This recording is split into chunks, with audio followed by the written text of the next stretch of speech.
का हो तितली हमारे माई के पतोहिया बनबू का? You gavard, look at yourself. Listen, babe. अरे का अंग्रेजी में बोलत हूँ? दिल बड़ा महंगा तेरे बस का नहीं, ये दिल है एक करे दस का नहीं। दिल लगाने का आने का, दिल लगाने का आने का, दिल लगाने का मैं लाल खिला लूंगी, शादी करूंगी तो जिला लूंगी। लगाने का मैं लाल खिला लूंगी, शादी करूंगी तो जिला लूंगी।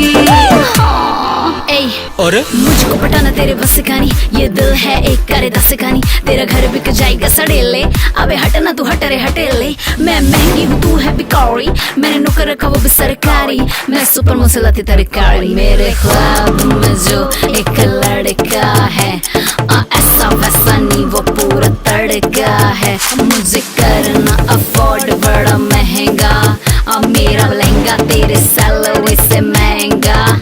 अब तेरे जैसे मेरे आगे पीछे घूमते हैं, मुझे जानू सोना बाबू क्या के पूछते हैं। अब मेरे साथ चलो स्टारबक्स में तुझको मैं कॉफी पिलाऊंगा, अपने ही हाथों से बर्गर खिलाऊंगा। पर मेरा तो यही है कहना, मैं नहीं पटूंगी बाबू ऐसे वैसे लड़कों में, मैं न बटूंगी। पर तेरी कुछ स्पेशल बात हो तो बता, वरना मैटर अभी हटा।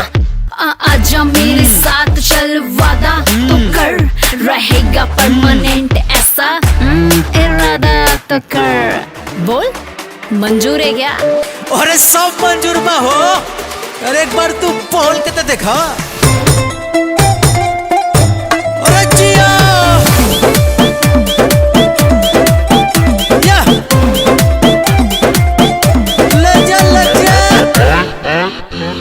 छोटी मोटी कार देना बैठती मैं, किसी को भी ये वही दे देखती मैं। छोटी मोटी कार देना बैठती मैं, किसी को भी ये वही देखती मैं। कैसे कह दूंगी ये तुझको दूंगी, कैसे कह दूंगी ये तुझको दूंगी, तुझको दूंगी। दिल लगाने का मैं लाल खिला लूंगी, शादी करूंगी तो जिला लूंगी। लगाने का मैं लाल खिला लूंगी, शादी करूंगी तो जिला लूंगी। बोलो दोगे? और तो हर पूरा स्टेटवा है ले जा।